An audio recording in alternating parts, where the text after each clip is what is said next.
I always forget to hit the record button. Anyway,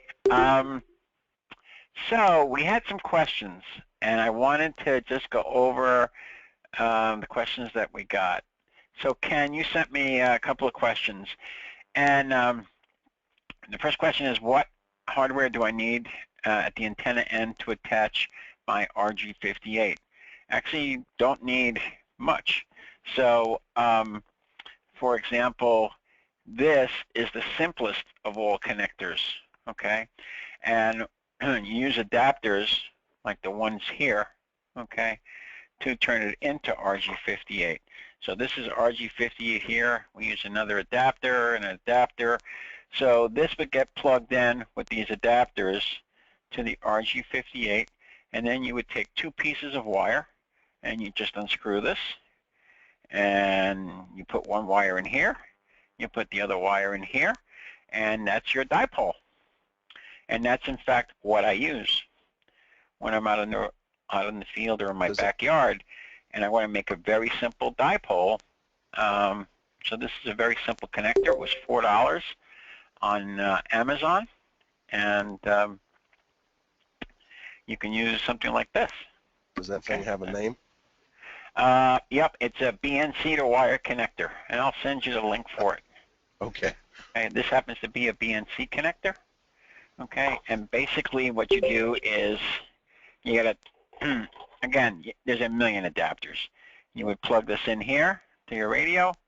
You'd attach two wires depending on what frequency you wanna, what band you wanna operate on, and you're good to go. Okay? So that's the simplest of all connectors.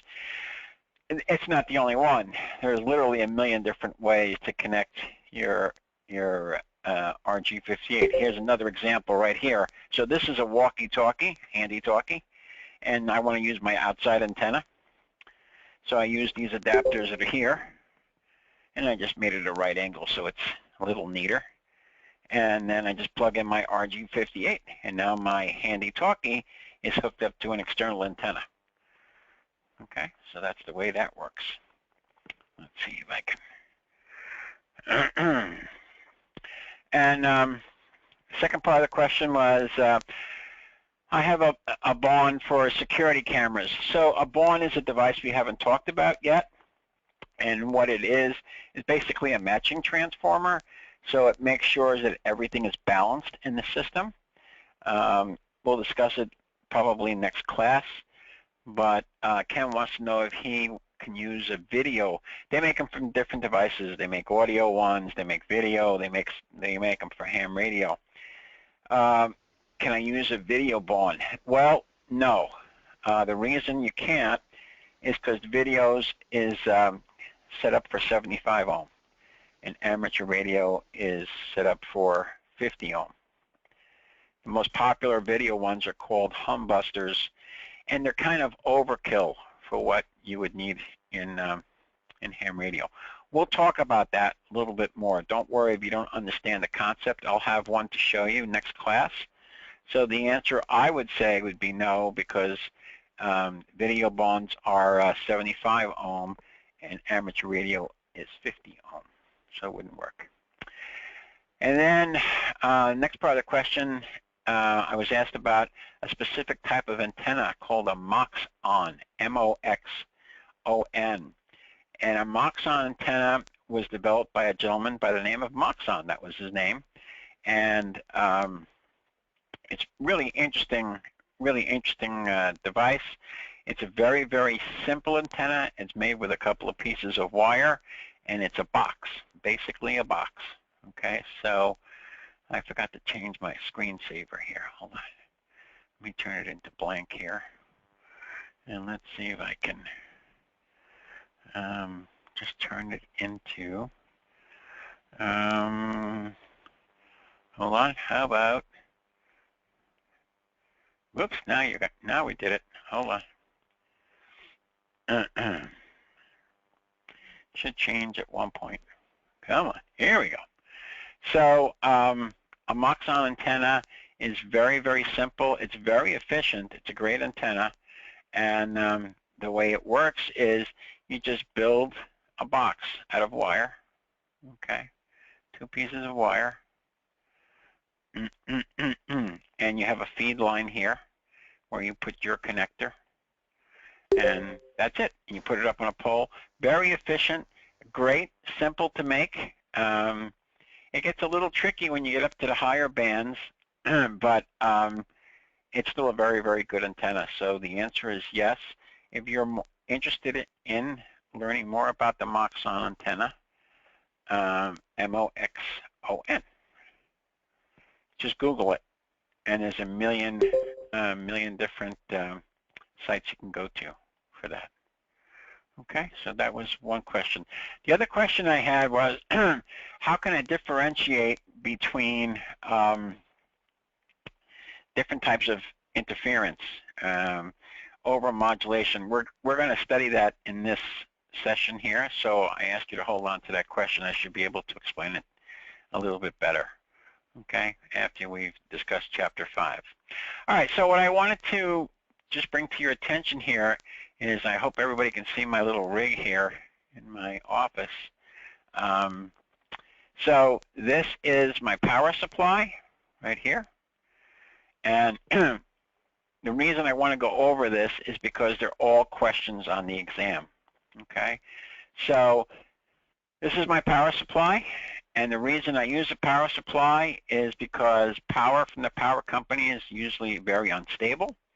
So we need a separate power supply. These radios up here are very, very sensitive to power disruption, power issues. So we want as clean power as possible. If you were to look under my desk, you'd see I have this hooked up to a computer battery backup as well, so that I know that I'm giving, it's also a surge protector, so I'm giving the radio as much power, as much clean power as possible.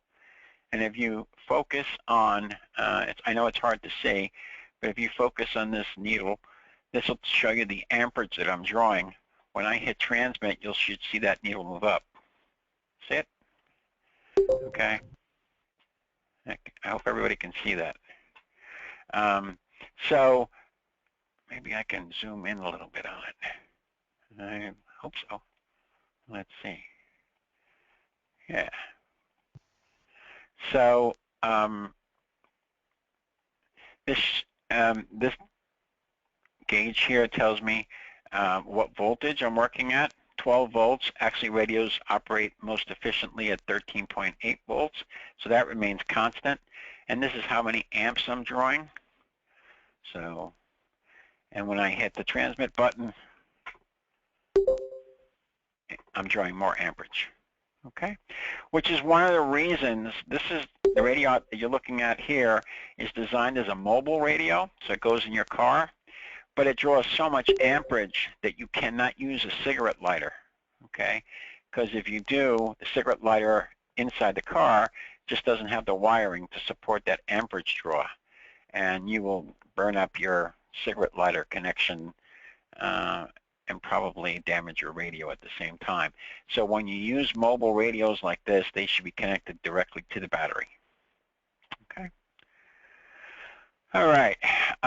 Here, this guy here, this is my tuner, or LC circuit, or tank circuit. Let's see if I can make this a little prettier for you. Come on.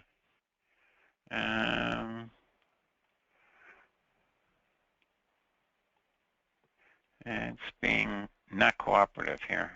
Let's see. All right, let's see if I turn this off. Turn this off. Let's see. Okay, so that's a little brighter. So this is my tuner, okay? So what I would do is I would tune in the frequency, all right? And I do apologize. I know this is hard to see in here, okay? But this little button, this little light here, there's a button, there's a green light and a red light, okay? So when I want to tune in a specific frequency, I would tune to that frequency, press this button here, okay? And then what happens is it'll start to tune, the tuning light will go on, and actually this says SWR on it. I know it's hard to see. Let's see if I can focus it a little bit more. Let's see here. That's worse. All right, sorry about that. But anyway, it says, this button says SWR. So when I've achieved a good match, this SWR lights up. Remember, SWR stands for standing wave ratio, and it's the amount of power leaving the radio and how much it goes out to the antenna. Okay? Remember that it's always a ratio, so 1.21 to 1 means, not exactly, but for our purposes, for every 1.2 watts of power I'm putting out, only 1 watt from the radio, only 1 watt is leaving the antenna. What happens to the other 0.2 watts? It's reflected back to the radio, and it goes right back into the radio. That's why you don't want an SWR that's too high. Radios normally stop working when the SWR is 2 to 1. So, for example, if I wanted to tune this frequency, I would press this button. Okay, you'll see it's testing, tuning rather, and when it has a good SWR, I'm going to switch bands here. Yeah, let's go here. So it'll tune a little bit more, and I'll just hit it, and it tunes electronically. It shortens or lengthens the antenna for our purposes electronically, so that I get a good SWR match. Okay, so power supply, the reason is power companies lie. The tuner, so we get good SWR, okay, so we don't reflect a lot of power back. And of course my radio on top. And just to reinforce stuff that we've learned, this is my tuning knob. So Ronald, another word for tuning knob, the fancy word for tuning knob is what? It's 3-digit initials, VFO. VFO, which stands for variable Frequency something. oscillator. Thank you. Very good, excellent. And an oscillator is just a mechanism to tune. That's all. It just allows you to tune various channels. Again, I know it's hard to see, but if I adjust this, these numbers are actually changing. Okay, so it's just a tuning knob. Okay. All right. Any questions on this stuff? I just wanted you to see what it looks like. All right. And this little guy here, okay, this is the latest and greatest thing in amateur radio. This is actually a walkie-talkie. Okay, I have it hooked up to an external antenna, but it's actually a walkie-talkie, and it's called DMR, Digital Mobile Radio. Okay, and it combines the internet with amateur radio, and I know it's impossible to see the screen. Let me see if I can change the exposure level a little bit. Okay. All right, so I'm sorry about it being dark, but I want you to see. And you can tune in local, regional, so you can do local, state, you can do tri-state, so I can set a channel to talk to people in Connecticut, New York, New Jersey. I can change it to the region, any region of the United States that I want, Northeast, Southwest, whatever, West Coast, whatever I feel like. And currently, I'm on the worldwide channel, okay? That means that the entire planet Earth I can talk to, and it sounds crystal clear, okay? Why? Because we convert the analog signal into digital. We send it over the internet to wherever we're looking to get to. It comes out from the internet, it travels at the speed of light, comes out, goes to a repeater somewhere, Australia, Japan, China, wherever you want. Let's see if we can make a contact. I don't know that it always works. Doesn't always work, but we'll try. And we'll give it a shot. Whiskey 2, Bravo Mike Papa, looking for a worldwide demonstration for a class. Anybody out there? Let's see if we're lucky.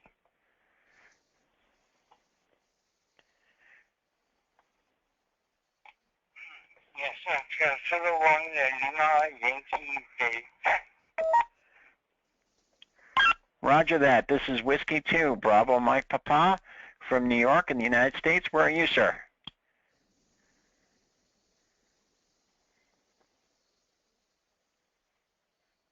Can you please repeat your call sign, over?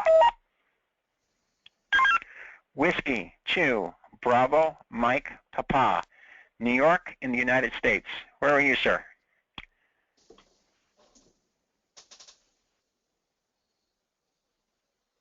Okay, Whiskey 2, Bravo, Mike, Papa, Oscar, Solo 1, Romeo Hotel.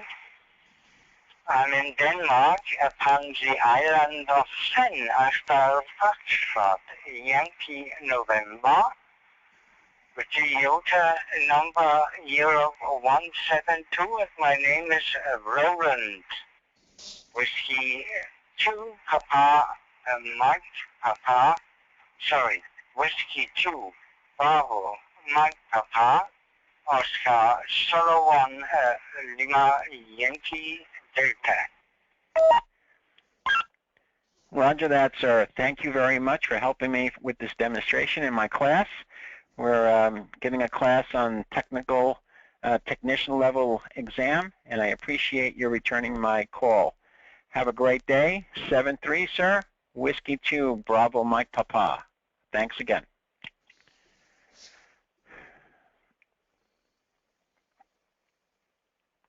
Okay. Give my kindly regards to your surroundings, and please give me your name for the note. Over. Roger that. The name here is Joe. Whiskey 2, Bravo Mike Papa. Thank you, sir. Have a good evening.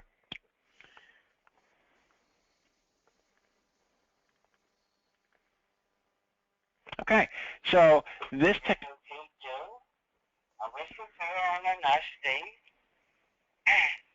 in your teaching, and hope to meet you again. 73. Bye for now. So, as you can see, this is a DMR radio. It's inexpensive. This radio cost $130. And again, only because I just like to cause trouble. I have it hooked up to an external antenna, but in my location here on Long Island, it works just as well with the rubber duck antenna that it comes with, which is this guy here. Okay? So, and we just spoke to somebody in Denmark, and the audio was very clear. Okay? So, this is another type of technology that you are licensed for when you pass your technical exam, technician exam, I'm sorry. You are qualified to use this radio. Okay? So, very interesting stuff. It's not brand new technology. It's been around for a while, but it's been adapted for amateur radio use. And I've had QSOs. QSO means conversation. I've had QSO to Japan, China, Australia, you name it. I've talked to somebody on this, and it's just amazing technology. Any questions on this stuff? I'm glad we were able to get somebody. So, okay. Any questions on anything we've covered so far? Everybody knows everything, right? Yeah?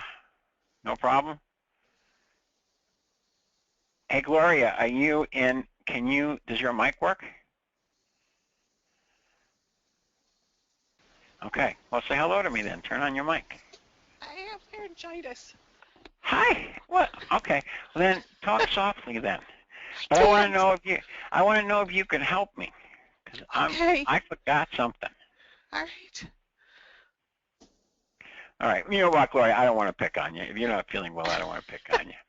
We'll pick on Leslie. Leslie, you there? Yes. Okay, Leslie. So I want to talk to my friend Mark. Okay, because I miss him and I want to talk to him. Okay. So my question is, I've tuned in. I forget what I'm on. I don't remember if this is 2 meter or 70 centimeter. So what is this? 70 centimeter. Yeah, very good. All right, so we want to talk to Mark, right? Because we want to talk to him. So how am I going to call Mark? And I'm going to say everything you tell me to say. Okay. And Mark's call sign is N2, November 2, Foxtrot, Lima, Foxtrot, N2, FLF. So how am I going to call Mark? You would say N2 FLF W2 BMP calling. That's awesome. That's awesome. Let's see if that works, okay? Okay. And if it doesn't, I'm going to tell him you did it, okay? Okay, fair enough. And if it works, I'll just take the credit for it. Oh, I see. N2 FLF, Whiskey 2, Bravo, Mike, Papa. You there, Mark? And you remember, you could hear that. You hear that.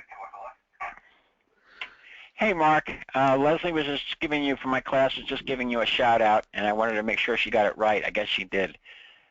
Just wanted to say hi and thanks for that. Peter, Mark.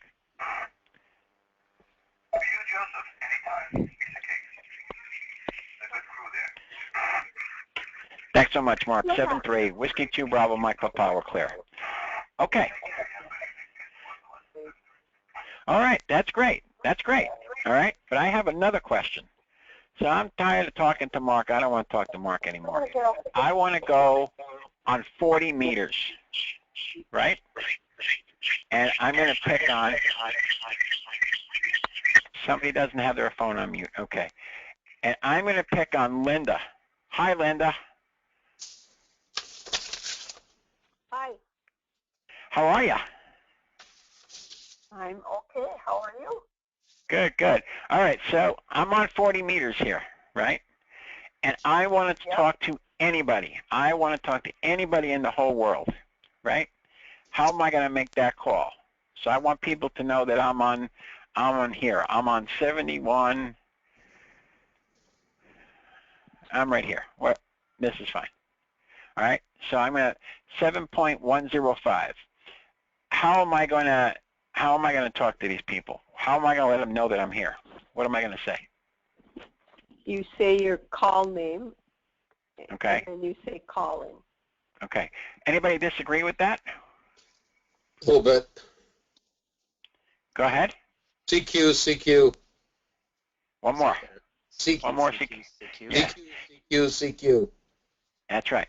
So if we're on, not on a repeater, right? Because CQ isn't normally acceptable on a repeater, because usually you break in a different way. If I want to talk to anybody, any station, I would say CQ 3 times. CQ, CQ, CQ. The reason I'm going through this, guys, is because it's questions on the exam, okay? So one question is, you're on a repeater and you want to talk to somebody specific, how would you do it? And the answer was correct, N2 FLF, W2 BMP.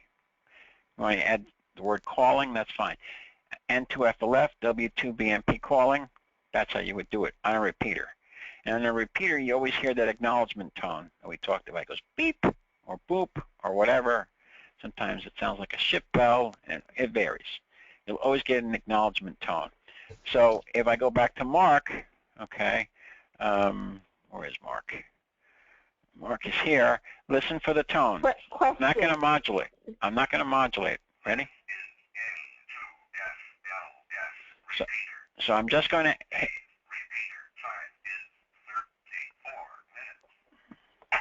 All right, I'm going to hit transmit and then let go. Listen for the beep.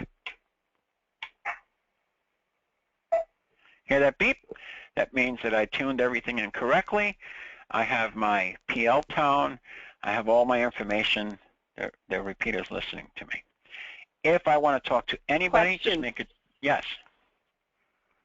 Go ahead. So if I'm following you, Joe, you're saying it's different when you're calling on a repeater than otherwise? Correct. Correct. And I want you to understand that distinction, right?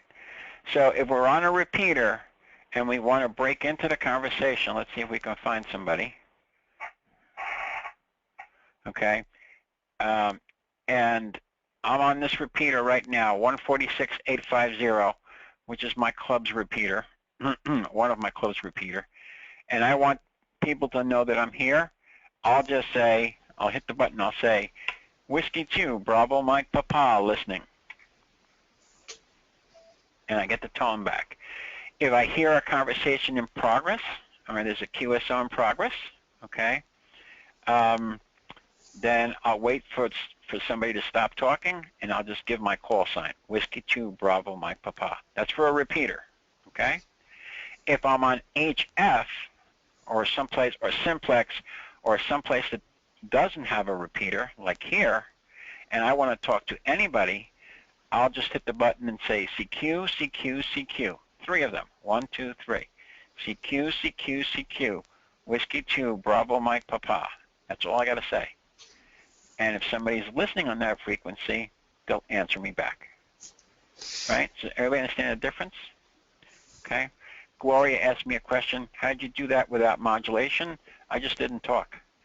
Remember, modulation is just what we add to the carrier signal to get a message across. It could be voice, it could be CW, it could be RIDI, it could be one of the digital modes we're about to discuss.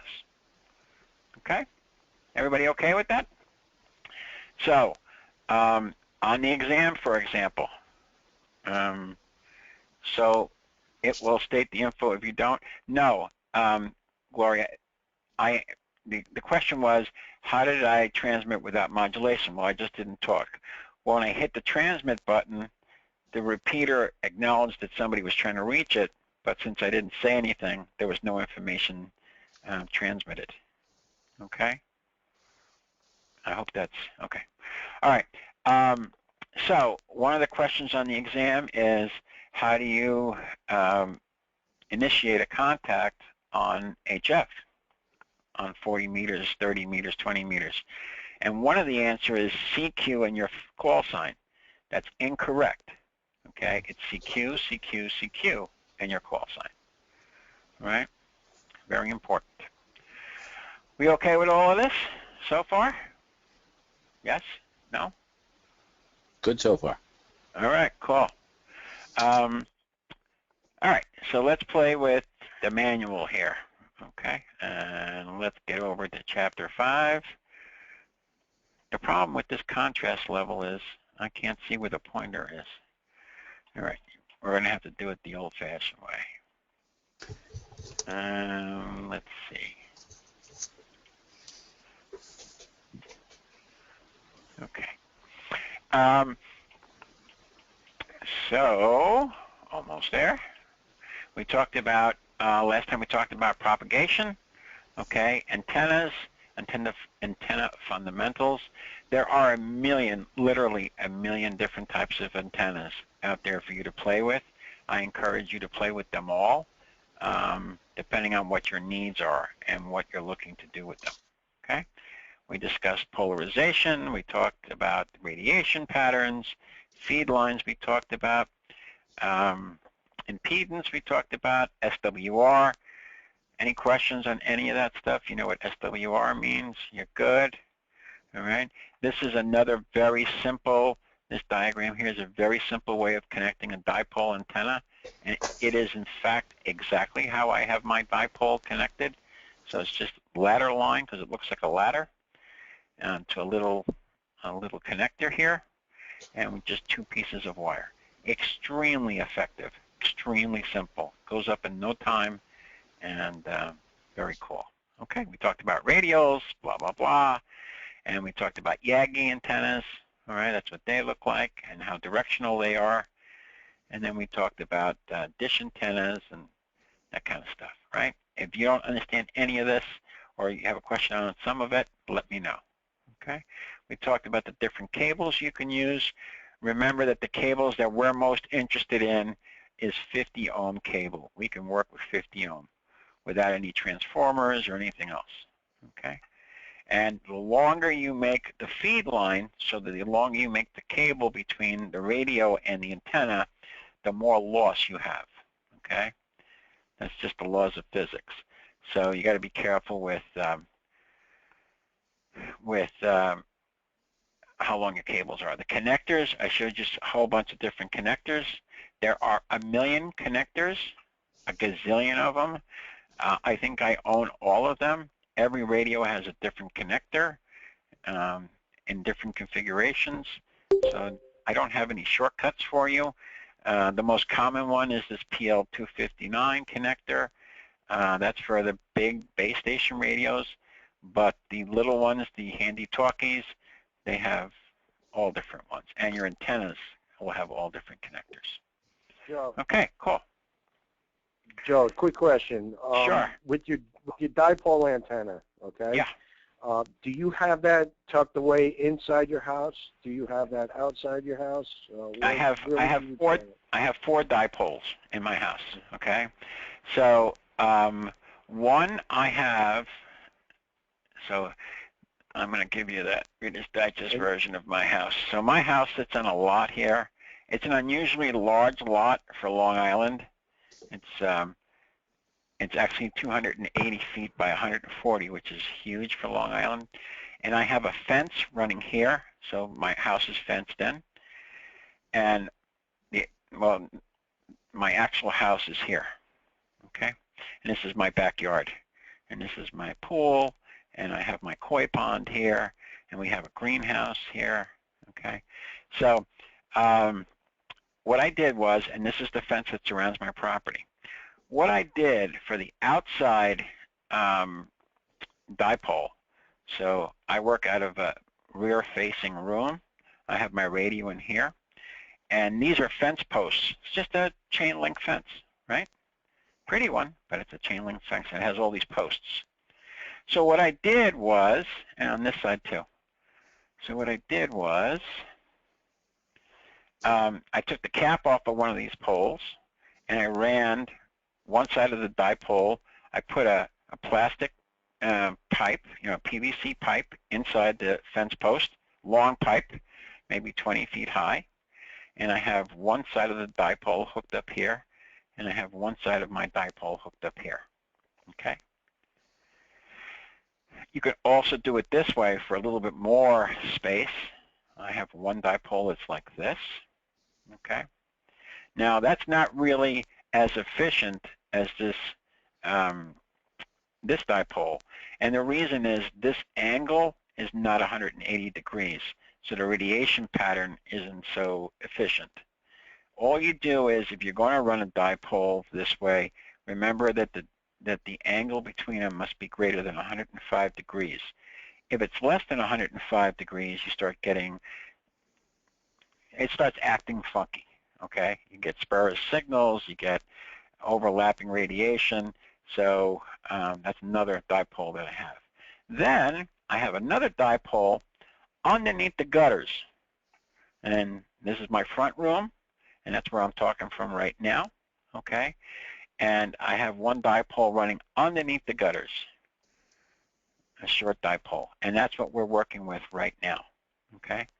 And I have another one in the attic. And they're all pretty well hidden. This wire is very thin, so it's absolutely invisible, okay? So my wife has her book club meetings here with 40 women, checking everything out, and they don't spot my dipoles because they're high up and they're very thin wire, and they're practically invisible. So nobody's complained so far. That's my setup. Does that answer your question? Yes? Yeah, I'll have to wait till I see it on the recording. I'm on my phone right now. Okay, Yeah, no problem. It sounds good. It sounds good, Joe. Okay, great. We talked about SWR meters. I'm sorry I didn't have one here for you. And antenna analyzers. I will have one for you next time. I have a very simple antenna analyzer, and all it does is it measures impedance and SWR, and it tells you where your antenna is resonant. Where is it going to be most efficient? Okay, where is everything operating correctly? Gloria, is anybody else having problems with sound? Just Gloria? I apologize. Hey, Joe, can I throw a question out there? Sure, absolutely. Okay, just from looking at your house layout and stuff, I see, let's just say between the three dipoles, they're pretty much all facing, whether it's north-south or what direction. Yeah, that's a problem. I guess the option could be, I guess if you have a chance, you can to set one up north-south. Yeah. You'd want to maybe set one up east-west. Yeah, yeah. And the only problem with that is happy life, happy wife. That's the only problem with that. So yes, I did have a dipole. Actually, my house sits. That's not really accurate. My house sits a little bit more in the middle of the property. So my house is here. Let's say, for example, and I did have a dipole, again, to the chain link fence in the back, and then I strung a wire over the house to the front, so that would face in a different direction. And my wife came home and accused me of having parents that were never married. So that went away, okay? So we don't use that one. But I do okay. And that's only some of my dipoles. I do have Yagis and directional antennas that I can use as well, and I set them up temporarily when I want to get something a little bit different. So yeah, you're absolutely right. It is a problem. But my wife smiles a lot, so that's good. All right, cool.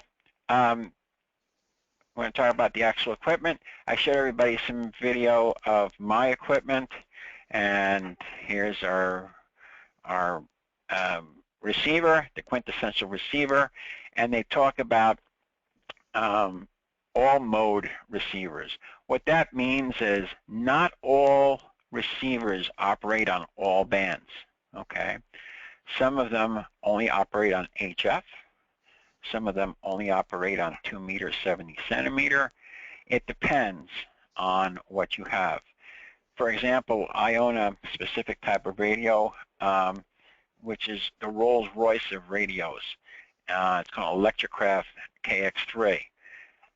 Very high-end machine. It does not operate on 2 meter or 70 centimeter out of the box. Okay, so when you're selecting a radio, you want to understand what your needs are. If you're into amateur radio for the community part of it or for the emergency part of it, 2 meter, 70 centimeter is a great place to start. Okay, so you don't need anything more than that, and most HTs will give you that. Okay, as a matter of fact, most HTs, as soon as you move up from the real cheap ones, will do more bands than that. Okay. As you get into the bigger units, you want to make sure that it covers the bands that you're interested in most frequently to operate. Not all the radios operate in all the bands, okay? So here they talk about the different band selections and what most radios are nowadays. I'm sorry, Gloria, I don't hear anybody else complaining about the audio, so it must be your connection. I'm sorry. So what most radios nowadays are all band, all mode, okay? And what does that mean? It means that they can transmit and receive not only phone, but they can do CW, they can do RTTY, they can do digital modes as well. Very important, before I forget, okay? One question on the test. They're going to ask you the simplest form of digital. What is the simplest form of a digital, or the simplest example of a digital mode? The answer to that is CW, okay? Because CW is digital, okay? I meant to tell you that last time, I forgot. All right, so they talk about all of the stuff, and they talk about all the modes: AM, single sideband, FM, CW, data, RTTY. There's an infinite number of digital modes, and there's just one for just about everything. The most common ones are RTTY, PSK. Those are the ones most frequently used, but there's digital modes for absolutely everything. Okay. All right. So then they talk about the actual radio. As a matter of fact, I just bought my wife one of these. And they want you to know that the same button has several different functions depending on how long you hold the button for. Okay, so on a Baofeng, for example, Baofeng radio. Does everybody know what when I say Baofeng? Does everybody know what I mean? Yes, no. Yes. Yes. Okay. So Baofeng. So if you look at the Baofeng radio, you'll see it has a keypad. The number 3, for example, on the Baofeng radio, I'm sorry, the star button on the Baofeng radio, if you hold that. Joe, Yeah. I see Leslie. Maybe she doesn't have a voice. She doesn't know what a Baofeng is. Okay. Let me see if I can get one going here. Hold on. Let me see if I can get my video camera running here. I hope. All right. Let's see. Okay. Can you see that? That's a Baofeng radio. They're very inexpensive. They're available on Amazon.com for under $30. Okay. And buttons do different things. Okay. So this button, if I hold this down, this little button here, and I hold it down, it turns it into scan mode, and it starts scanning all different frequencies. The point that I'm trying to make is buttons on all radios. There's so many different options that you can have. They do different things. Let me see if I can change the contrast here a little bit. All right, that's better. Sorry about that. So all of these buttons, you'll see that there is a white indicator, and then when you get your Baofeng, they have little blue numbers as well. Okay, so they do different functions. So keypads do multiple functions, every key, even on my big radio. Okay, so this is my volume. All right, if I push it in, it does something different. It goes into set mode. So everything is multifunction. Okay, that's the point that we're trying to make here. Okay, all right. So the technology is just amazing. The things I want you to know about all of those buttons, and it's on that study sheet that I sent you. I want you to know what a VFO is, okay, variable frequency oscillator. I want you to know what a RIT is, and no problem, because let's see, who's going to tell me what a RIT is? Patrick. Patrick, what's a RIT? R-I-T. I forgot. Can't forget. How about Miranda? Miranda, what's RIT?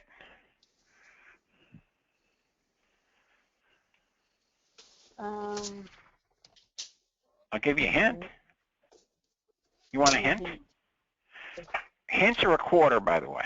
Okay, so you have to send me a quarter if you need a hint. A rig? Nope. Receiver incremental tuner, or tuning. It's a fine-tuning knob. Oh. Okay? So if we go back to our radio here, okay, down here, this is oops, sorry about that. This is my VFO, because it changes.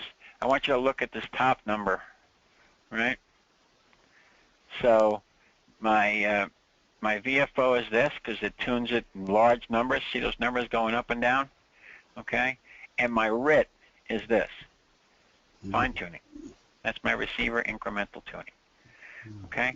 And that's not exactly accurate, but when you receive and you're trying to hear somebody, it's after a while it becomes a pileup, and it's hard to discern the frequencies and who's talking. Let's see if I can find somebody. That's a digital mode. That's a digital mode we're listening to. So if I want to tune that in so it sounds better,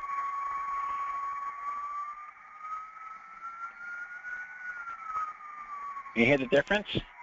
So I'm just fine-tuning that signal in. That's what a receiver incremental tuner does. Okay?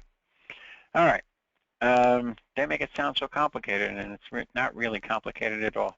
Okay, cool. They talk about spurious signals. Spurious signals, which are signals that you're not really interested in hearing, and they can be caused by transmitters that are close together, or their transmitting frequencies overlap, or you have our buddies in Texas who have family on Jupiter that they need to speak to every night, and they crank up those amplifiers, and you get all sorts of distortion, okay?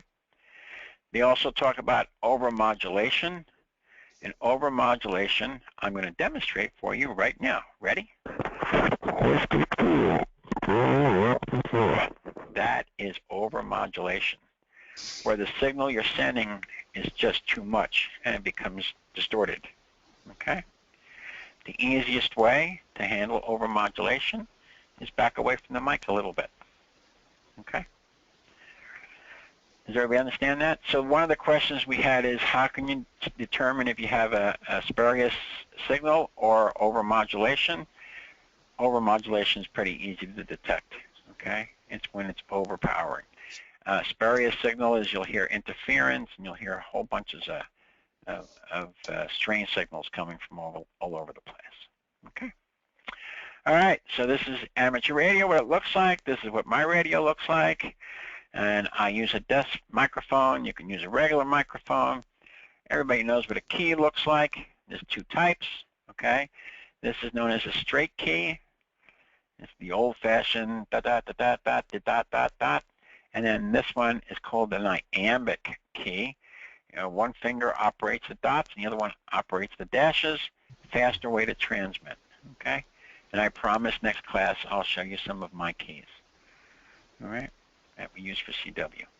Okay, every microphone has a push-to-talk button, PTT we call it, and it's on the side of the radio. So here's my desk microphone.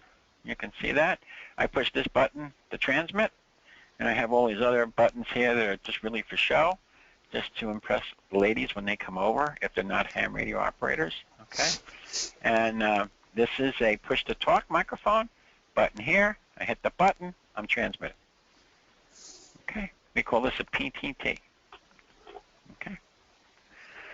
I know it sounds a little trite, but I want you to don't say I didn't cover it. Okay. All right, cool. Receiver functions, there are a million of them for you to play with. And if we go here, if you focus on down here, okay. So you focus there, and also focus up here. These are all the different filters. We covered them briefly. We can turn this on, and then we can start playing with it to see if we can get the best signal possible. We can use a noise blanker. We can use a noise reduction system. We can use a notch filter. That made it go away, okay? So you can adjust down here. You can adjust the amount of notch filtration you have until you get the right sound that you're looking for.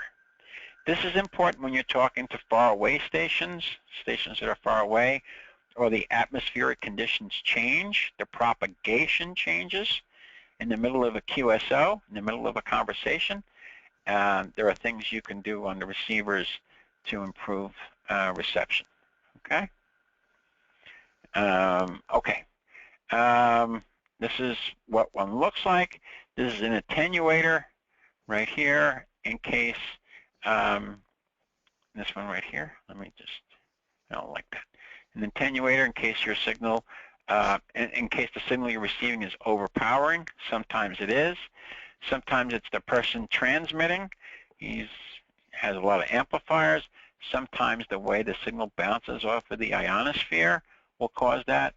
I've had a guy in Hawaii just totally wipe me out. I mean, it was just overpowering. Nothing he did, it was just the atmospheric conditions at the time. So I had to put the attenuator on, okay? And that cuts the receive in half so it doesn't come out distorted, okay?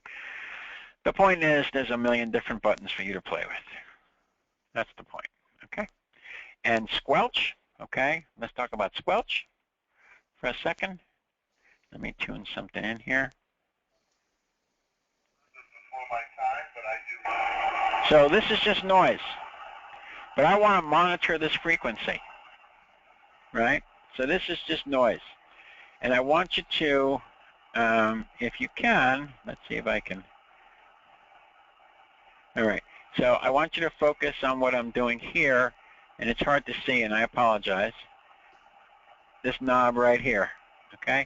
What I'm going to do is I'm going to turn this knob until that background noise disappears. There you go.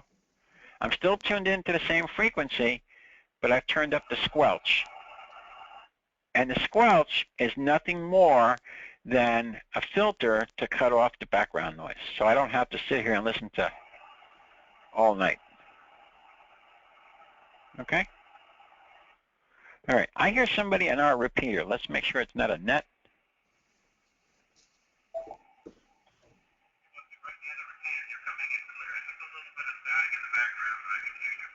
So here are two guys talking on our repeater, right? And I want to break into this conversation. Sean, I want to break into this conversation. How am I going to do that?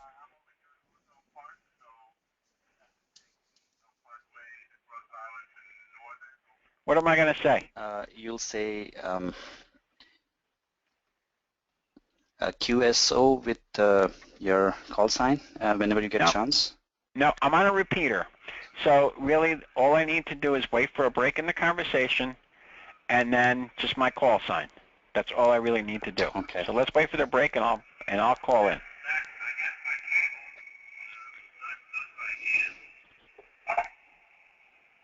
That is affirmative. I am transmitting right now at the highest frequency, which I believe is 8 watts. When I program, unfortunately, I can't. I hope they don't talk a lot. Output unless I put in another saved channel to put it under the lower wattage. Whiskey 2, Bravo Mike Papa.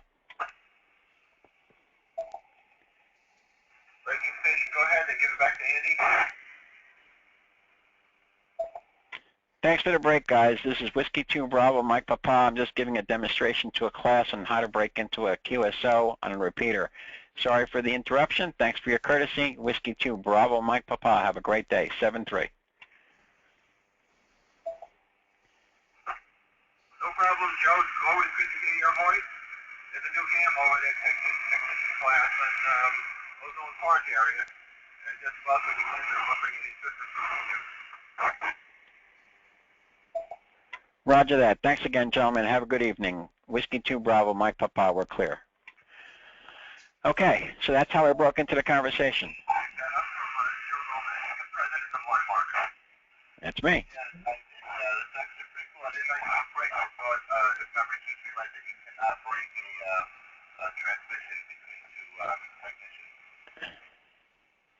Anyway, so that's the proper way to break into a conversation. I mean, I didn't use as much finesse as I normally do. I wait until there's a lull in the conversation. I always listen first, and that's the important part. Always listen. Make sure that you can get in. That's just being courteous. You would expect that if somebody else, if you were in a QSO and somebody broke in. Okay, cool. Here they talk about our favorite, receiver incremental tuning, and it's defined as a fine-tuning controlled. Okay, that's all it is. It will be a question on the test, so please make note of it, okay? All right, cool. Digital signal processing, exactly like Dolby, okay? So what this does is, let's see if I can, of course nobody's on now. Let's go to 40 meters, see if I can pick up a CW station or something.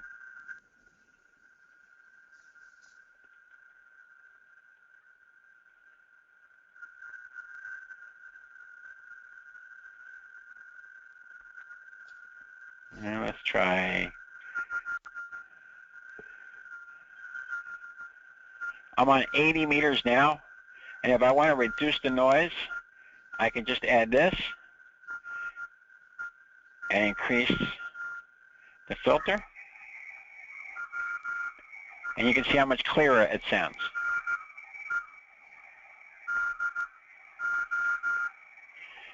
And as long as we're here, I'm going to demonstrate this for you too. So this software allows you to, so you don't have to learn CW, okay? I'll show you how we cheat, okay?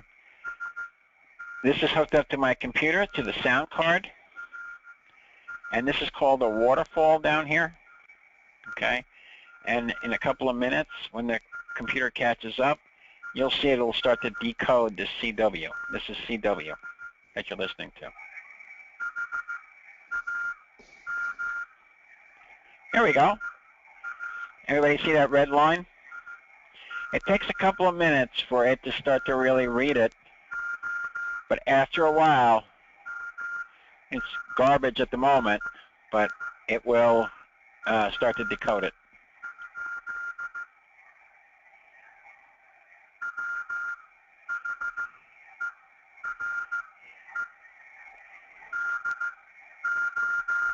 So remember that CW is the simplest form of digital. Okay? All right, cool. So the point is, we can play with all of these cool toys and filters and stuff, and it keeps us out of trouble, or in trouble, depending on your point of view. Okay, cool. Handheld transceivers, that's why we call them HTs. They're just amateur radios that are small in size, okay? They're all handheld. Up. I just dropped that. Hold on. Here's an HT. It's a world-famous Baofeng, okay? That's one. They come in all shapes and sizes. Here's another one. Look at the size difference. I mean, this is tiny. They make them even smaller than this, okay? Here's another one. I have no shortage of HTs in this house, okay? Not as much power here. The one here on your left is only 2 watt. This is 8 watt, okay? And they come normally with this rubber ducky antenna, and, you know, they're not so great. So I take them and replace them with the antenna, a longer HT antenna. This one's pretty long. But sometimes we need to communicate, and it's hard to reach a repeater, so we use a little bit more efficient antenna, okay? I just wanted to show you one other thing. Okay. Let me steal my wife's brand new radio here. Okay. All right, so 28 bucks. Actually, the 5 watt version of this is 28 bucks. 350 bucks. Okay? What's the difference? They both operate on 2 meter and 70 centimeter. Remember we talked about last time sensitivity and selectivity? This is a much more sensitive and selective radio than this is. $28, $350. That's the difference between them. Okay? Do you need something like this? Not at your level, I don't think, unless you really want to get into it. This happens to be a Kenwood. Yaesu makes a great one. ICOM makes another great one. There's a lot of different manufacturers.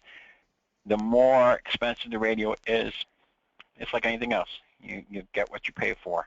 So this is more sensitive and more selective. Okay? Just wanted you to see the difference between them. Okay. Let's see, where are we? Handheld receivers. Again, you can hook up all sorts of accessories to them. This is an HT as well, the one we were just talking on, DMR. I hooked up an external mic. If you follow a cable, it's hooked up here. And I can have an external microphone. I can hook up a headset. I can hook up all sorts of stuff to it, okay? All right, cool. Any questions? We're good, right? All right, cool. Digital communications. So these are some of the different types of yes, go ahead. Gloria had a question. I don't know how far back, yeah. But yeah, Gloria. Is a special sound card needed? No. Nope. I'm working on a standard Dell with a standard Dell sound card, and it works fine. Okay? No problem. Any sound card works. Excuse me, folks. There are all sorts of different digital modes depending on what you want to use, okay? If we go back to our our digital mode thing here. Hold on. It's loading. Okay, so there are infinite number of modes. This is only part of them, okay, because I just like to limit the ones I use most frequently. But down here, these are all different types of digital modes that you can use. There is a digital mode for everything, There's one for contesting, there's one for, you name it. There's one to send forms over the radio. There's one for everything. And they all have their pluses and minuses. It depends on what you want to do. For example, I'm a member of Aries, and sometimes we have to send spreadsheets or other forms when we're assigned to a shelter, for example, during a hurricane. We may need more cots, or we may need more whatever. We have to transmit a form over the radio, assuming that the phones are down. Right? If the phones are working, we pick up the phone. But if they're not, then we can transmit requisition forms and status reports. We can transmit anything using one type of protocol, okay? And there are literally a gazillion different ones. I don't want you to go crazy over them. They really are variations of these types. So RTTY, okay, question on the test, okay? Know this one, okay? RTTY, 5-bit Bordeaux code, okay? So it uses 5 different unique characters, okay? And it's known as RTTY. It is an extremely common digital mode, all right? And it was used in the old teletype days, okay? And it's still extremely popular. It's easy to use, and it's pretty robust, okay? And then if you're talking computer to computer, for example, if we're at a shelter and we're transmitting files back and forth, we'll use PSK31 or MFSK. Okay, that's another type, all right? But the one I want you to know for the exam is this one. So when I ask the question, 5-bit Bordeaux code, Ronald, you're going to say to me, I say 5-bit Bordeaux code, you're going to say, RTTY. That's it. Anybody not get that, okay? If you get that question wrong on the exam, you never heard of me, okay? You heard a rumor there was some guy giving a class on the web. That's it, okay? All right, cool. It's like QRP, right? If I say I'm QRP, Kenneth, what does QRP mean? Low power. That's it. You're the man. All right, cool. All right, cool. So those 2 questions you must absolutely get right. All right, that's very important. All right, cool. So they have different types of networks. You can network ham radio stations together, and they have packet radio, and they have all sorts of different ones for you to use. You can read this at your leisure, okay?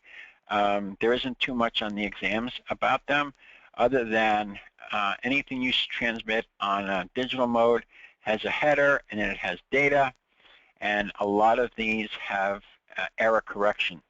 Because of interference and other things that occur, it'll go back and check to make sure that the character you're trying to send is correct, okay? Some of them have data correction, some of them do not have data correction, okay? All right, cool. Keyboard to keyboard, again, they use the most famous one, RTTY, Bordeaux code, 5-bit, okay? Very important, invented in the 1930s, blah, blah, blah, blah, blah, blah. Okay, APRS, everybody knows what APRS is, right? It's a way to find people, so you can't ever lie to your significant other and say that you went to Home Depot to fix something around the house when you didn't. And you can go to a website, okay, blah, blah, done, and I can see who is where, okay? I can see where my wife is, I can see where this guy is. So when you get your call sign, if you sign up for this, and it's free, to sign up, we'll always know where you are. We can tell if you're traveling, where you're going, you know, that kind of stuff. And let me zoom in a little bit. And you can see these are all call signs, KD2YYD, et cetera, et cetera. This is important for us. Why is this important? We do a lot of special events. So I think this weekend we're going to do the breast cancer walk. And a week or two ago we did another special event. And part of our job as amateur radio operators, ham radio operators, is we serve as a communications system for first responders like ambulance, police, fire.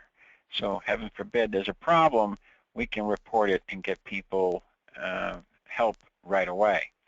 So this is cool because we have somebody who's our net control operator, okay, and he knows or she knows at any moment in time where everybody is, okay?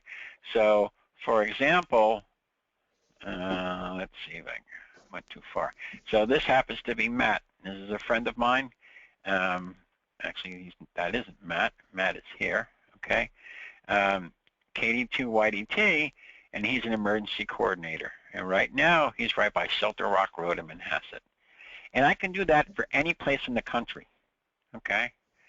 So if I wanted to go to California, no problem. Again, all I have to do, and this is nationwide, so I know where every ham radio operator is that has APRS enabled, okay? Some radios have APRS built in. Some of them you have to buy an accessory for, okay? But it's cool because you always, look how many there are. Oh my gosh, okay? It's cool because for special events and for tracking, you know where all of these stations are. That's automatic packet receiving system, okay? And that's what APRS, automatic packet reporting system, okay? And to see, if you want to check it out and see where people are, just go to aprs.fi, okay, on the web. There are many of those websites, but that's the most popular. All right. And I got a note from somebody. These public service events serve the community and also serve us as a way to practice and train and sharpen our skills. Yes, we're going to, absolutely. We're going to talk about that and what your responsibility is because you got a free class. Remember they say education is never free? Well, that's true because you're going to participate, especially when you get your license. This is what I expect of you. All right, we'll get to that in a minute. WinLink. WinLink is not something that I use. Actually, Lou, my partner in crime, is part of the class. Lou, do you want to say a few words on WinLink since you're the expert on it? Maybe Lou is going to be shy. All right, guess not. Basically, I'm sorry, Lou? Want to say anything on WinLink? I'm putting him on the spot. No, okay. WinLink is another digital mode, and it's basically email. Okay, it's computer to computer, but it's something that you can use. Okay, and you need this interface between computer and radio. It's called a TNC, Terminal Node Controller, but it's very, very effective for sending email when the internet is down or you have a power failure. You can still send email. Okay. All right, cool.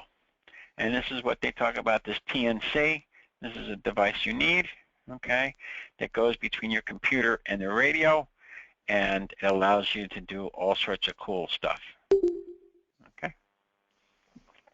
All right. And they talk about how to do it, transmit level, receive level, blah, blah, blah. Most of it is automatic. The software that's out currently handles all of it.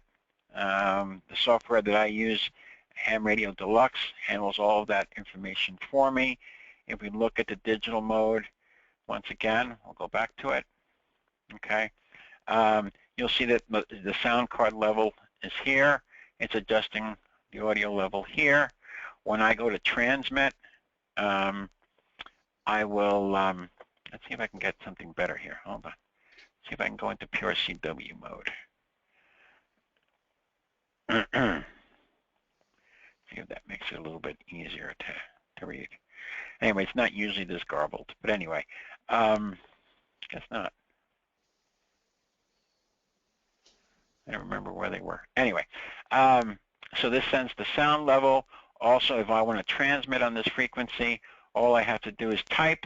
I say, this is a test, okay, and I would hit go, send, and it will transmit the signal. Let me switch to a different frequency that I know is empty. I don't want to interfere with anybody's QSO. Hold on. Let's go to 40 meters. Let me see if anybody's on. You always want to listen first. So it's all automated in the software. So if I want to send CQ, I'll just hit this button, okay? And you'll see it starts typing, CQ, and I can adjust the speed if I want, okay? Right now I'm at 18 words per minute. I can adjust that.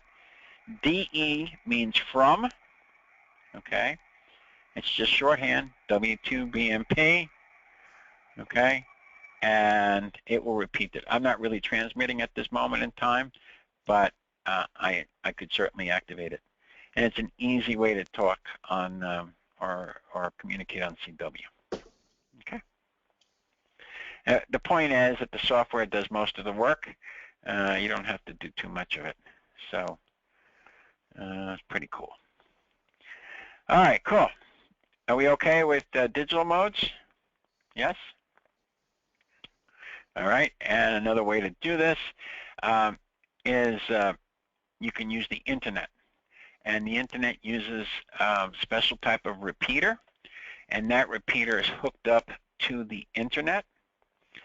So you will transmit your signal to the repeater.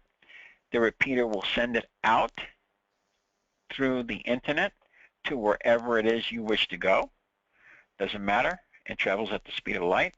And that's a demonstration I gave to you earlier when we were talking to somebody in Europe. I think it was Belgium. Was it Belgium we were talking to? And it goes out to the internet. It goes up their repeater, and then by radio, it transmits it from the repeater to the receiving station. Okay? And we call those repeaters gateways. Okay? And they talk about internet gateway. All right? And that's all we're doing is we're combining two technologies. We're combining radio with internet. All right? Okay, power supplies and batteries. I showed you my power supply, and I have a question for Charlotte. Charlotte, you thought you could hide there being on top of the list, huh? Yeah, I was hoping. No, it's not happening. Okay, so I have a question, and it is the question on the exam. Why do we use a separate power supply? Because the power companies lie? Yeah, because they bite the big one, all right? Yeah. That's the reason, okay? Right. Yeah, all right. So we use it to create stable power. Make sure you know this, okay? I promise it's on the exam. This is exactly the, yes, go ahead. Question, if you will. Do they make power supplies that are also UPS? They do, but they get very pricey, and they're not as effective, okay? The reason is because UPSs have these heavy-duty batteries in them, okay? Right. And they're big and heavy.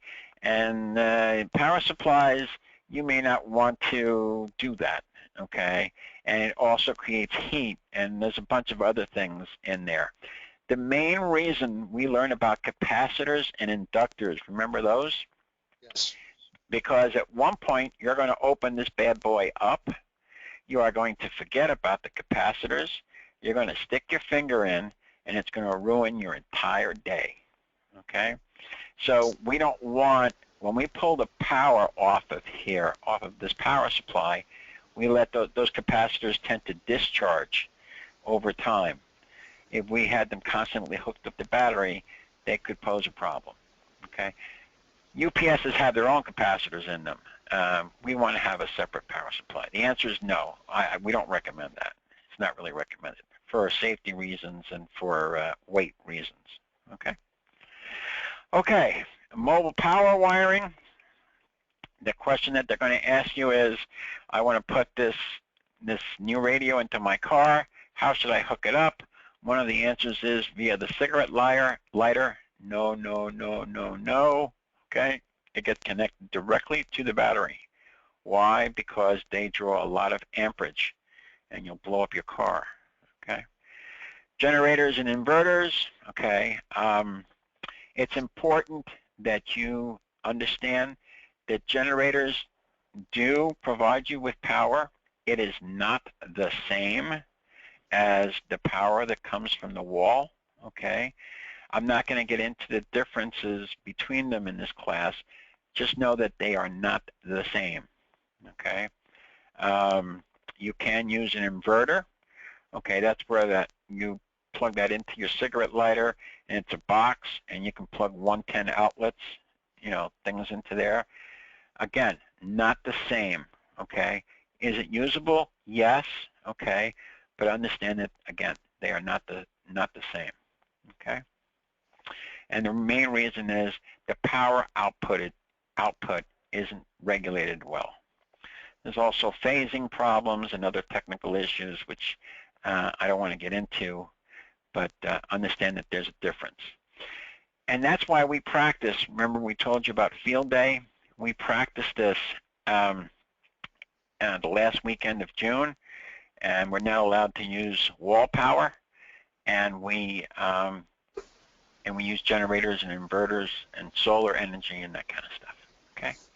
Batteries, everybody knows about batteries, right? No biggie. And these are the different types of batteries. That's all fine. Never charge an alkaline battery. It will ruin your whole day. Okay? Nickel cadmium is also a rechargeable type. And the newest type of battery are called lithium-ion batteries. They're the most common, inexpensive batteries you can use.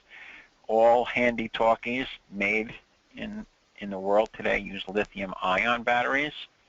You must make sure you use the right charger. Okay? If you don't, they will explode violently and catch fire. Okay?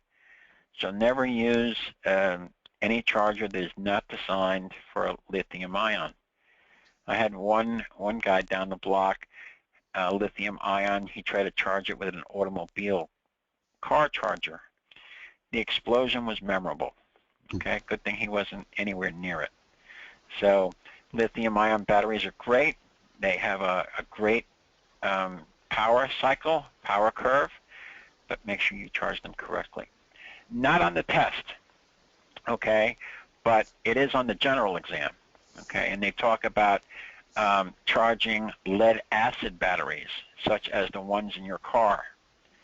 And the thing you have to be careful with them is, even if you have a sealed battery in your car, which most batteries are, when you charge them, they emit hydrogen gas, all right? So if you decide to light up a cigarette, you will ruin your entire day. Again, not on the technician exam, but it is on the general exam. So you got to be careful with lead-acid batteries, all right? All right, and that's what they look like. Blah, blah, blah. They talk about storing the batteries, deep cycling them. Use your batteries a lot, okay?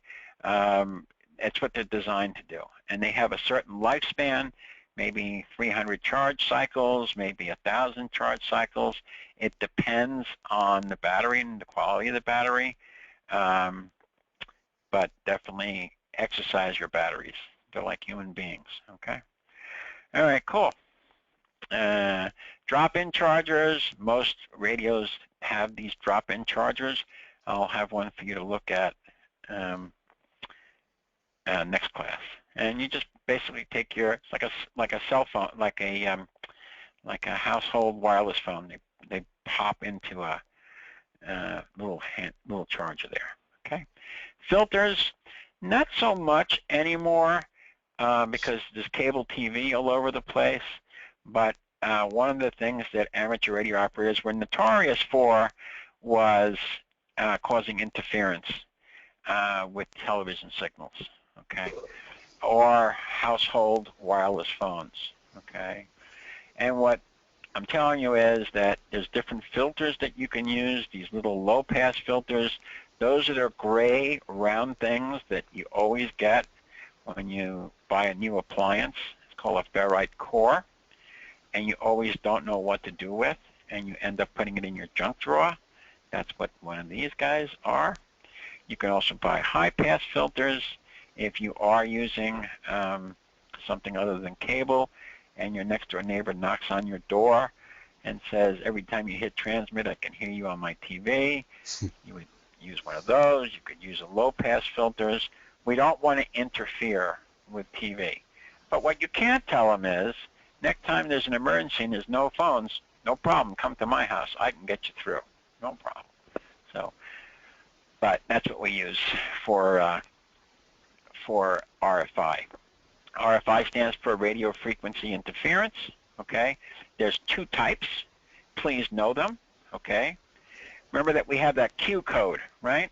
QRP, low power. QTH, H as in home. What is my home? What's my QTH? Two types of interference. QRM as in man-made, and QRN as in natural. That's the definition. So if I say to you I have QRM, you'll know that it is somebody's interfering with my signal somehow. Either a jammer, or it could be, you know, just somebody very close to me. I have QRM, as in man-made. QRN, I have static, caused by a variety of different things. Everybody got that? QRN, QRM, QTH, QRP. QRP is not on the exam, but you'll do that just to remember me, okay? All right. What's QTH again, please? Yes. QTH again? QTH. What word starts with H that you live in? House. Yeah, home, right? So QTH, home. And you'll hear, especially mobile operators, well, I got to go now. I'm at my QTH. Okay. Why do we use the letter Q? It's from Morse code. So in the English language, there is no word that starts with the letter Q that isn't immediately followed with a U, right? Doesn't exist. So in Morse code, if I see a Q and the next letter is not a U, okay, I know it's a signal. It's an abbreviation. It's a shorthand. That's why we use the Q code. Okay. All right. So we talked about overload.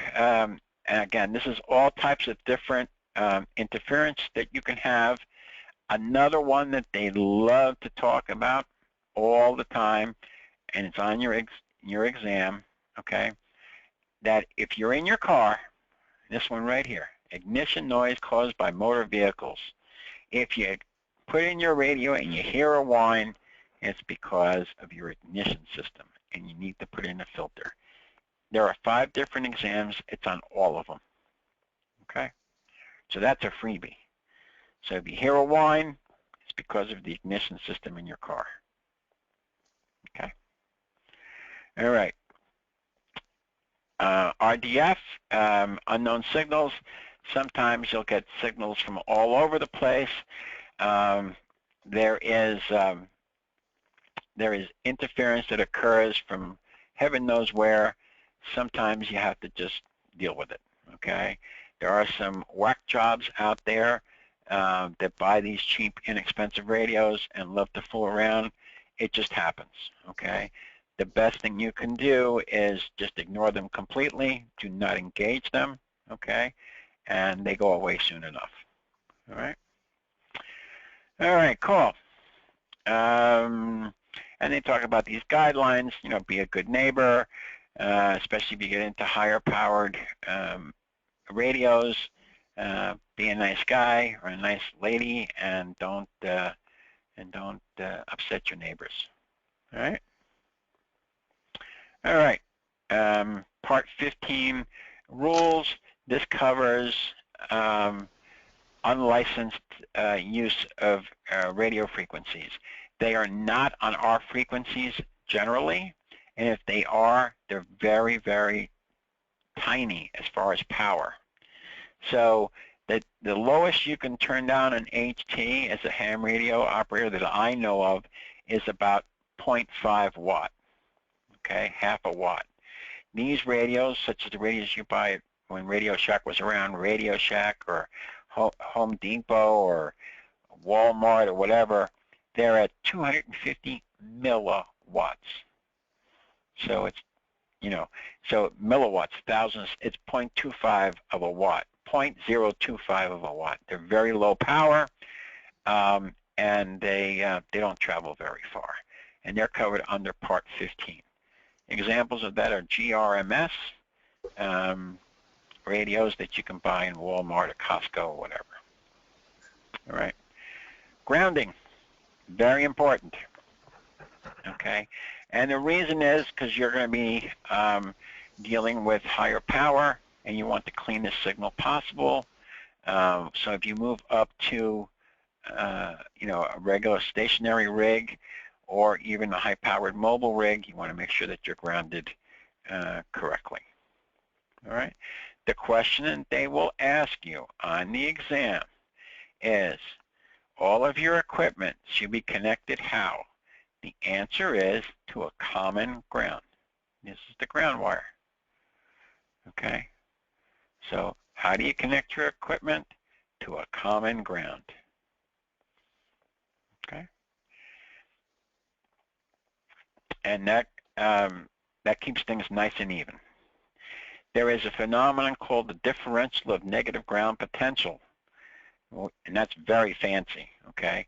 And all that means is you have different grounds, and the machinery will work differently, all right?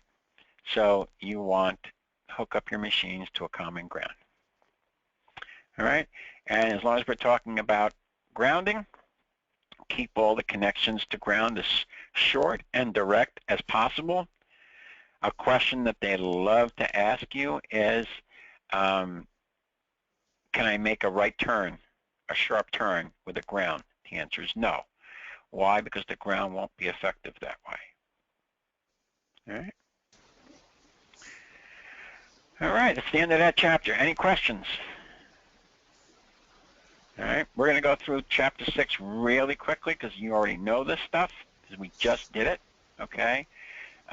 We talked about how to communicate when you're on the repeater, how to communicate when you're not on the repeater.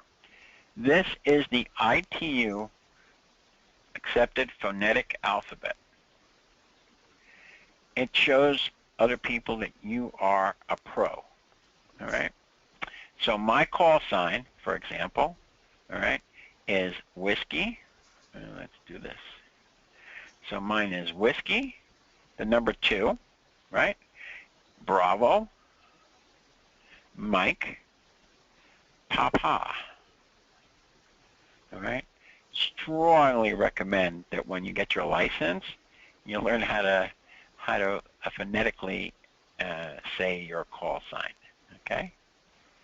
And this is the one that they use internationally every time we're talking English, okay?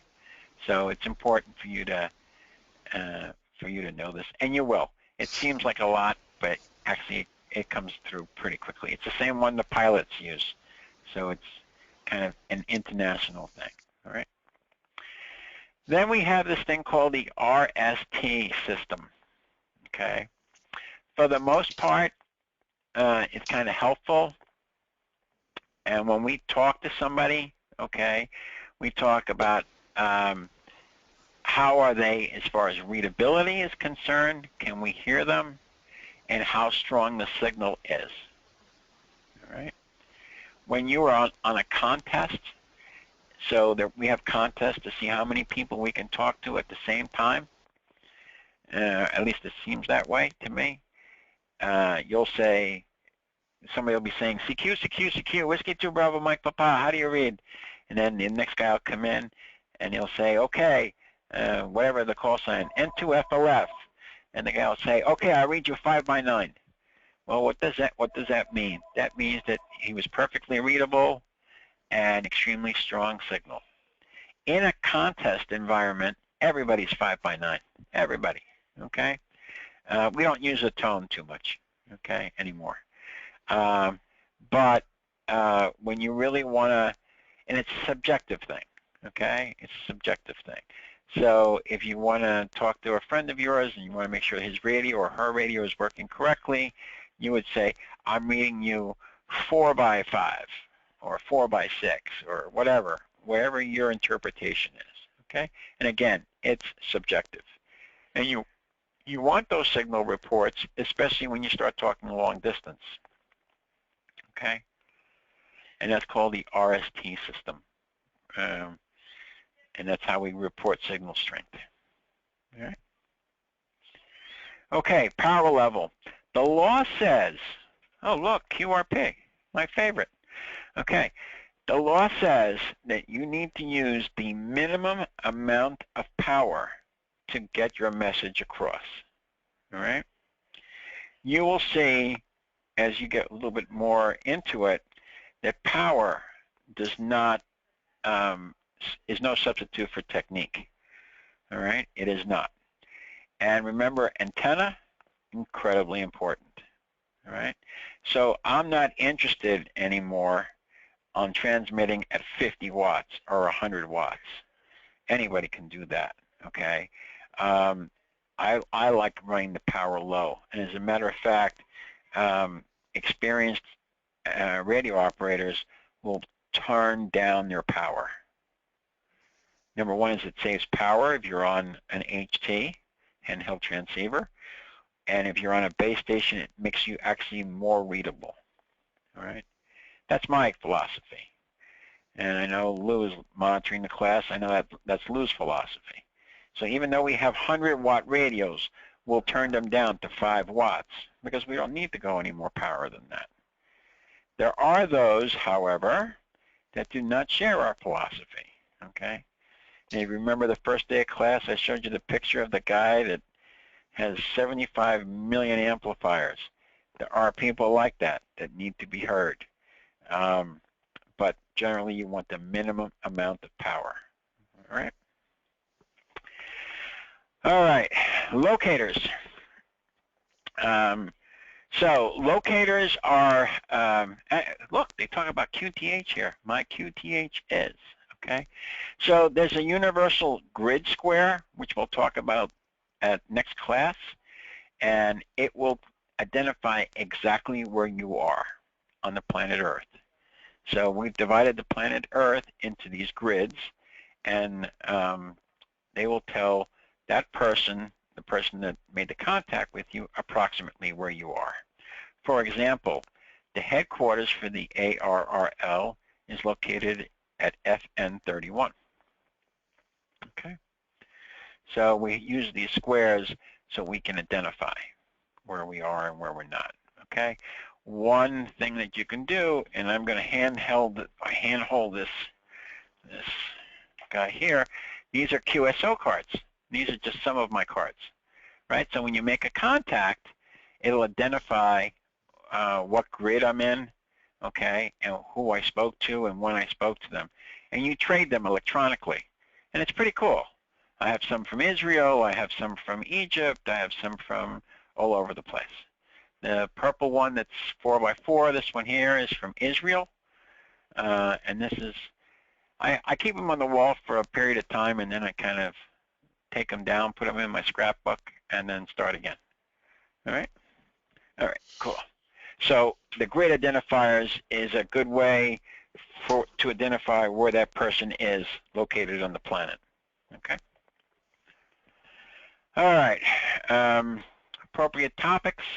Remember that amateur radio is a public airway. People can listen in, and you never even know that they're there. They're not a cell phone. They are not a cell phone. So if you don't agree with certain things that are happening in the U.S. today, pick up the phone, okay? Again, remember that anybody can listen into this. Never give out personal information, ever, ever, ever. pick up the phone, okay? The reason for amateur radio is to talk to people around the world. The purpose of amateur radio is to help in a special event, to, in the case of an emergency, certainly when there are no telephones, this stuff shines. Everything else, pick up the phone, okay? All right, signing off. When you're done, you just you don't just stop talking. You say 7-3, because there's no such thing as 73s, right? 7-3, Whiskey 2 Bravo Mike Papa, and be polite. That's just the way it is. These are the Q signals that you need to know. No, you don't need to know all of these, okay? The ones you do need to know is this one, QRM, okay? QR, and that's man-made. QRN is natural, okay? QRP, only because Joe wants you to know it, okay, is low power. QTH, okay, is your home. All right? Any questions? QTH, here it is, QTH. All right. QSO, this is what it technically means. QSO sometimes just means that there's a conversation going on or you acknowledge a signal. Okay? But the ones I really need you to know, one more time, QRM, QRN, QTH, and QRP, because that's me. All right? All right. And they talk about what Q signals, where they came from. All right. So one of the common things that they have is, I will say, for example, this is Whiskey 2 Bravo Mike Papa. I will be clear on your final. That means I'm expecting a response, one last response from whoever I'm talking to, okay? And that's it. I'm not going to respond back to you. Say whatever you need to say, and after that, I'm done, okay? 7-3, we all know 7-3, right? And ladies, for the ladies in the audience, this one's all yours, 88, okay? Love and kisses. Gentlemen, I don't need to say it, right? Okay. All right. So, ladies, if you do use 88 in any QSO, you will immediately be flooded by every male amateur radio operator on the planet. I promise, within 5 minutes, okay? Male ham radio operators love to talk to women. I guess it must be their soft feminine voice over the air. So be careful with the 88s. All right. All right. Let's talk about this one. I don't need to talk about too much. Radio and antenna checks. You're allowed to check your antenna and your radio. Just get on the, make sure the channel is clear. Your call sign, Whiskey 2 Bravo Mike Papa radio check. You will get an answer, because there's always somebody on the other end who wants the same thing from you at one point or another. All right?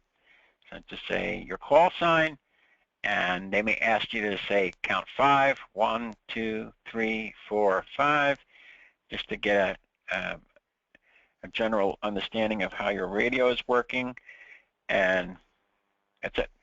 All right? Noting violations. You can note the violations. The ARRL has a thing called an official observer program, and they're very technically savvy, and you can note violations to your club, to your repeater owner, to the SEC, if you wish. All right. Logging and confirming contacts. You should keep a log. It's a lot of fun. It is not required by law, okay, but you can log your information in.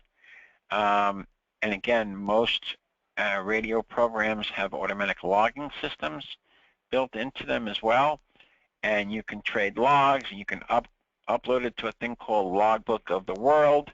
It's free. You can also do, there's a million services out there, and that's how you trade these QSO cards, just to confirm that the conversation was had. Okay? All right, and these are QSO cards, what they look like. You saw some of mine. They're cool. They're cool to have. They're cool to have. And again, the nicest people on the planet Earth are licensed amateur radio operators. I wanted to take my wife to Paris for our 40th anniversary. I didn't know anybody in Paris. No problem. I got on 80 meters. I picked somebody up in Paris. I said, listen, we're coming to Paris. I don't know the first thing about Paris. I want a hotel where I can see the Eiffel Tower. No problem. Hooked me up. Everything was great. It was fantastic. So it's nice to have that ability. Okay. And here they talk about band plans. They talk about generalized band plans. Okay. So they explain to you how the bands are divided up into what segments. Normally at the beginning of the band, okay, which is here, okay, at the beginning of the band, that's reserved for CW, generally, not always, but generally, okay? And if you go through this ham band, it kind of makes sense. They have CW, weak signals, SSB calling frequencies, general SSB, where you can talk to the satellites, repeater inputs.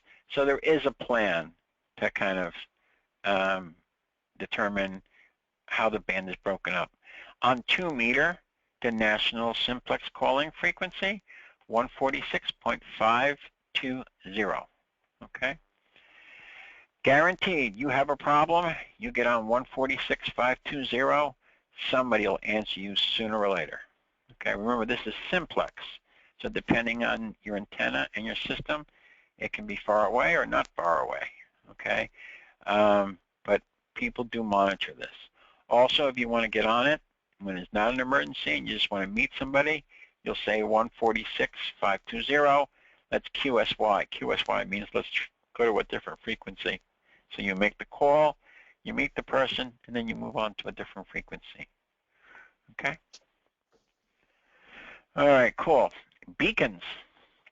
There are beacons that the maximum output that they can have is 100 watts, and there is one beacon. So it tells you whether the band is available. What causes the band to not be available? Atmospheric conditions for the most part, okay? And I'll tune in a beacon for you next time, right? Every band has at least one, okay? And you can tell because it's a continuous signal. And normally that means if you can hear them, you have a pretty good shot of transmitting to them, all right? And there's a whole list of where the beacons are and what frequencies there are. So if you want to see if you can reach Colorado, or San Diego, or wherever you want to reach, Winnipeg, Manitoba, there normally are beacons nearby, fairly nearby, and it gives you a good idea if you can hear them, you can probably transmit to them if you have a good antenna system. All right, and we talk about calling frequencies and beacons. We discussed this. Who makes up the plan? I have no idea who makes up the plan. I've never met them. There are some engineers that make up the plan.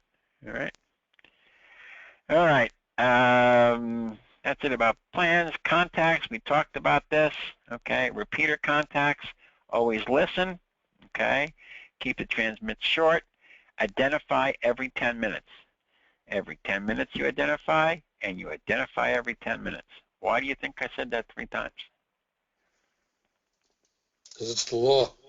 Because it's on the test. Yes, it's the law, and it's on the test. Okay? So you must identify. And that's the hardest thing for a new amateur radio operator. In the middle of the discussion, you'll hear W2BMP. You must identify every 10 minutes. That makes sense. Okay? Remember the world that we live in, unfortunately. Okay? We want to make sure that legal people are talking to legal people. You can look up any call sign. You can go to a website known as, well, the FCC has, there are many sites that have call sign lookups. QRZ.com, FCC, there are a million of them. So if you're not sure that that person is really that person, you can type in their call sign and it'll tell you all about them, okay? So we want to make sure that we're doing things legally. Please identify every 10 minutes, and it's on the exam. All right. All right. The other question that they love to ask, okay, is fluttering or picket fencing, and that's because that's most closely associated with mobile stations, and because that multipath propagation, things are bouncing off your radio signals, bouncing off of buildings or other structures, and you get that shadowing or flutter. All right. Repeaters often, actually I don't know of any repeater that doesn't have this courtesy beep that I demonstrated for you before. You hit transmit, the thing beeps, okay? And that's how you know you're on a repeater. All right. And we discussed this already, CQ, CQ, CQ, right? If we're on single sideband or CW or digital contact, anything other than a repeater, CQ, CQ, CQ, okay? DE, we told you, means from, all right? And that's it. Taking turns or breaking in, I just demonstrated that for you a little while ago, all right? You wait for the person to stop talking, and you start just your call sign, okay? Simplex channels, remember simplex is we're both on the same frequency. We transmit and receive on the same frequency. And again, you want to keep it professional, okay? And but you don't have to worry about repeater issues, you know, the beeps or the PL tones or any of that stuff. All right, using repeaters, you know how to find repeaters. Just go to Google, type in amateur radio or ham radio repeaters. It'll give you a huge list. Did I demonstrate that for you guys? I don't remember if I did or I didn't. All right, let's do it anyway. You did. I did? Yes, okay, you did. good. Yep. And you have to put in your zip code, and it'll tell you what repeaters are where. Offsets we talked about. You need 3 pieces of information. You need the receiving frequency, the offset, and the PL tone. Okay. All right. And this is the standard offsets for using repeaters. The ones I'm interested in you knowing are 2 meters, plus or minus 600 kilohertz, 70 centimeter, plus or minus 5 megahertz. Okay. PL tones, we talked about those, and they're also known as CTCSS. So if you buy a Baofeng, don't look for a PL tone because it isn't listed under a PL tone. It's listed under CTCSS. Okay. Continuous tone coded squelch system. All right. But most commonly, everybody calls it a PL. Private line. All right. We talked about accessing a repeater. You know how to do that. And that's it. Okay. You can link repeaters together. Okay. My club does exactly that. So we live on an island off of New York. Island is very long. Okay. I think it's 200 miles or something like that, 126 miles, whatever. And when we go further out east, it becomes hard. Our main repeater is right at the New York City, Long Island border. That's our main repeater. We can link to other repeaters in other towns. We can get coverage almost out to the end of Long Island. Okay. There are private repeaters, which are closed repeaters. They will indicate when the repeater is closed. Okay. There's variations of repeaters. Okay. IRLP, Internet Radio Linking Project. Echolink, very cool. Okay. Don't have a radio? Want to talk to me here in New York on my repeater? No problem. If you all have smartphones, whether it's Android or Apple, look up Echolink. It is free. All right. And when you load Echolink, you have to put in your call sign, whatever your call sign is, and over your phone, you can talk to me on my repeater in New York using your phone. All right? So that's very cool, very commonly done. We have a lot of members that are on the road or travel long distances, and they want to participate in LImarc functions, and they come in via Echolink. There's no limit. Okay, it doesn't matter where you are. So you can be in Asia, you can be in Africa, you can be any place, and you can talk to me on my repeater via Echolink. Right? And then they have proprietary systems. Yeah, go ahead. So I'm just understanding this.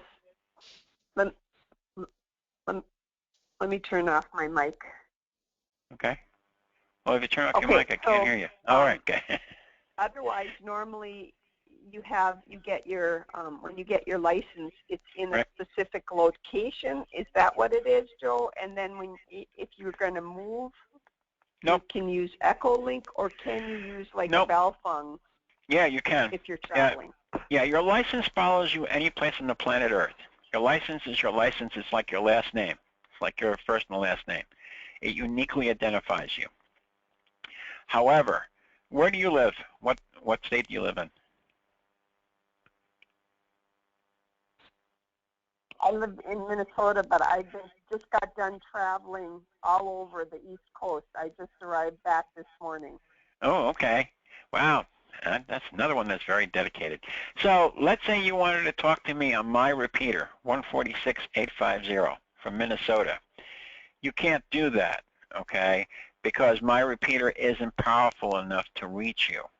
So we have a couple of choices. We can go to HF, high frequency, and we could try to communicate. Or what you can do is download Echolink on your iPhone or your Android phone, and then put in your call sign. You only have to do it once, and that gives you the right to attach to virtually any repeater that has Echolink functionality. Most repeaters do, okay? Or I shouldn't say most of them. Many of them do. Mine does. So 146850, you and I could have a conversation.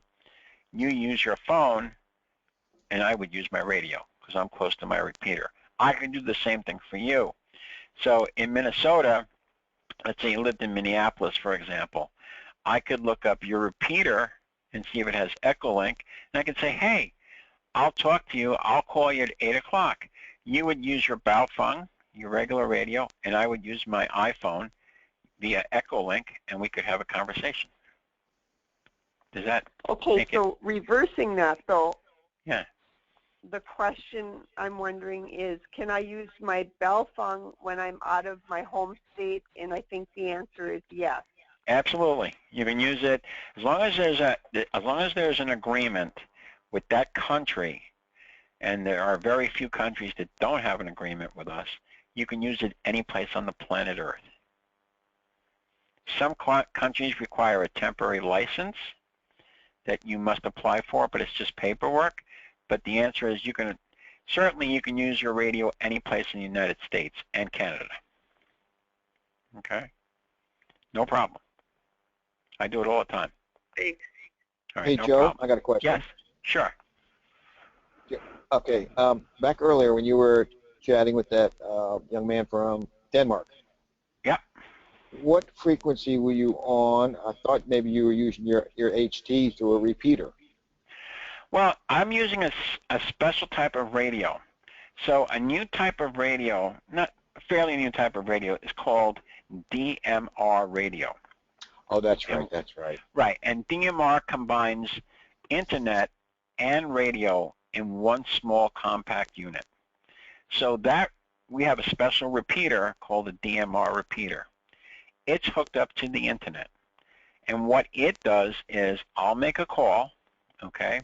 It goes to my repeater picks it up, sends it out to the internet in a special group, in a special meeting place. This one, we call them talk groups, okay? And it's just a bunch of people, and this particular talk group that I was on is called Worldwide. right? So anybody on the planet Earth can join this worldwide talk group. And whoever happens to be on is on. So this combines digital and digital signal processing as well as regular FM radio. Okay. Do most of your handhelds, is it that obviously certain special ones that have that? Yes, you have to have a DMR radio.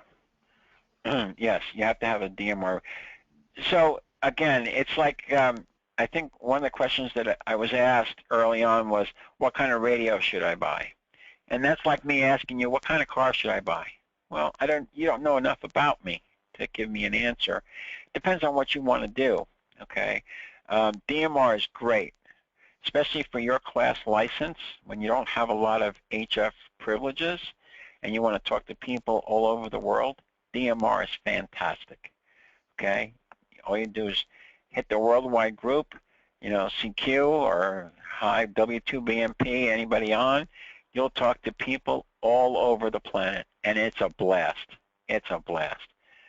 Bad news is if we lose power or we lose internet, that radio doesn't really serve us.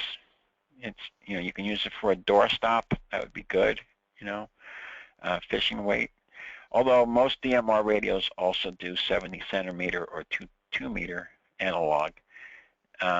So DMR depends on what you want to do. You know, if you're more interested in communicating locally, I'd say certainly within 50 miles or 100 miles, then DMR is not the alternative that you want. Then you would go with something like a Baofeng or a Yaesu or regular conventional analog radio. Does that make sense? Yep, thank you. Okay. So every company, every radio company on the planet has its own type of this digital system. Yaesu, which is a manufacturer of excellent radios, has this wires too. And again, it's combining radio signals with digital. D-Star is owned by a company called ICOM, okay? And it's okay. It's a little complicated for me, to be honest with you. I don't use D-Star too much. I don't use wires too much.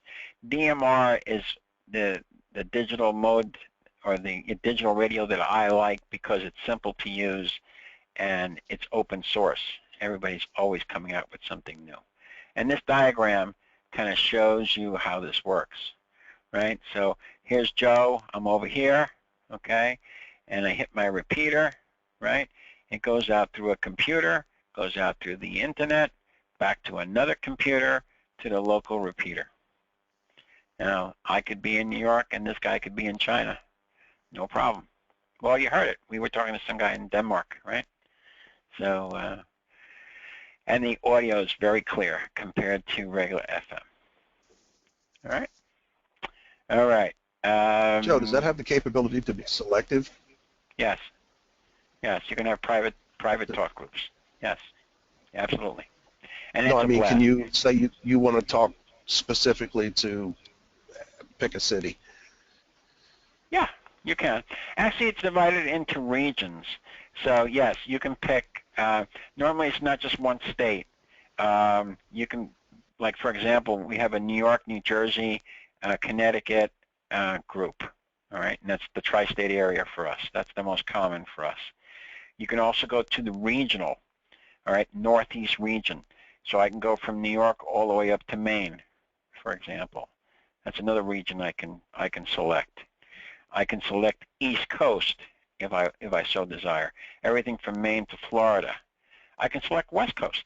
Everything from California all the way up to the state of Washington. So yes, the answer is yes. You can be selective, depending on the talk group that you want to participate in. Okay. Okay. And there are local talk groups. Local talk groups. So if you just want to talk to everybody in New York, you can do that too. Okay.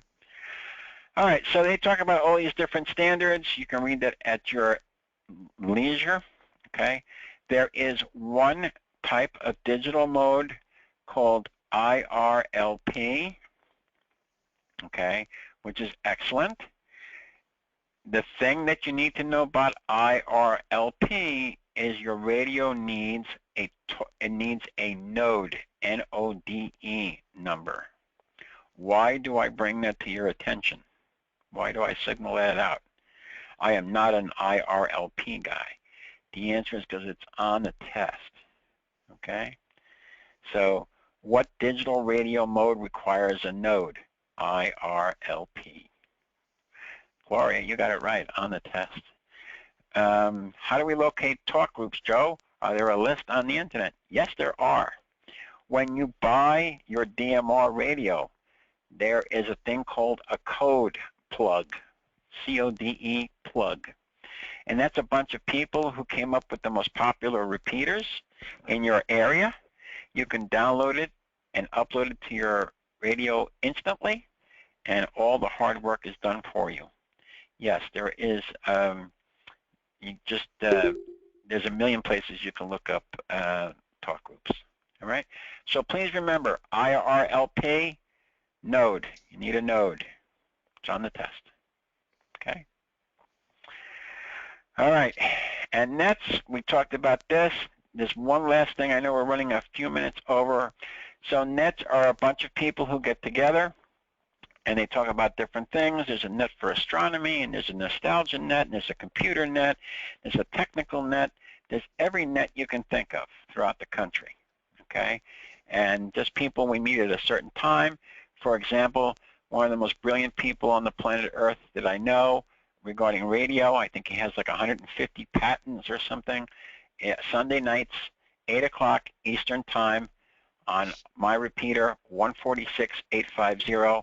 It's worldwide. People tune in from all over the world using either IRLP or not DMR, IRLP or Echolink, and they just ask this guy questions and he answers all the questions.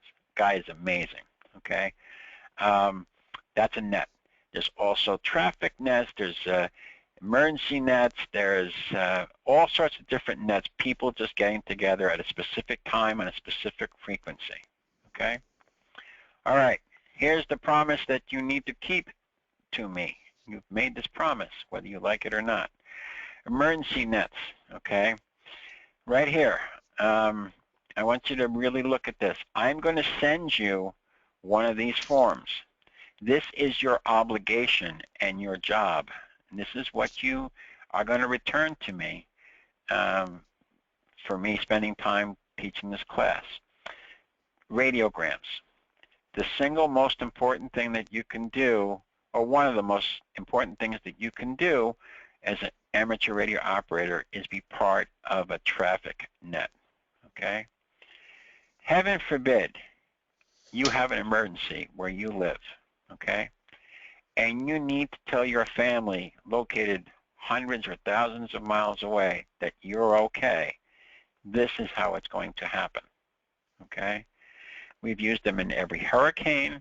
We've used them all over the place. So born and raised in New York, you know, I have that New York attitude. You know, nothing can happen to me. Well, along came Superstorm Sandy, no phones, no power, no place to plug in your phone. And even if you could get power to your phone, charging it in your car, the cell towers were down, okay? How did we deal with that? We dealt with that by using radiograms. And what radiograms are is you take down a message, I am okay.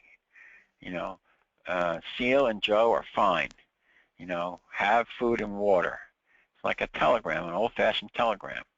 And then you meet on an assigned frequency, okay, and the assigned time, and then you relay that information over and over and over again. So if I had family in California, they would know that I was okay. We use this. If you don't think you're going to have an emergency at some point, or you're going to have to rely on something like this, I strongly suggest you think again, okay? So it's just like a telegram. We'll get into it a little bit more next class. I'm going to send you a blank copy of this so you can see what it looks like and you can play with. But that's how we get information across the country or across the world, if we have to get your information that you're okay to the rest of your family, wherever they happen to be. right? And it's kind of your responsibility as amateur radio operators to do that. It's worked since day one. This was invaluable during World War I and World War II, okay? World War II especially. And even in any Hurricane Katrina, this is something that we all do and should know how to do, okay? And we're going to stop right there, and we're going to call it a night. Any questions? No? Okay. I'll see you. How do you? Yeah. How does this information get into your hands for you to relay? Because we will meet. For example, there are traffic nets here in New York every evening. I believe it's at 7:30. Lou, correct me if I'm wrong. I believe it's 7:30. And we go in there and we say we have traffic 4, and we write down the person's address, who it's going to, phone number. But if the phones are down, I will walk. I will personally deliver a radiogram if I have to. I'll get in my car and I'll drive wherever I have to do it. And then that traffic net's hooked up to another traffic net that's hooked up to another traffic net, so we relay the information. And we'll talk about it more next class on what you need to do. When are you going to be giving the exam? Next class or the following? I don't give the exam. You have to register for the exam. Okay, I understand. Okay. Yeah, you have to show up in person. You should have an FRN number. And I want to go. We're going to finish this. We're going to finish this whole thing next class. The class we're going to run one more class after Thursday, next Tuesday. We're just going to go over some practice exams. Cool. Okay. Make sure everybody's okay. All right. Okay. I'll see you guys on. Thursday. Have a good evening. Thank you, Joe. Good night. See you guys. Thank you, Joe.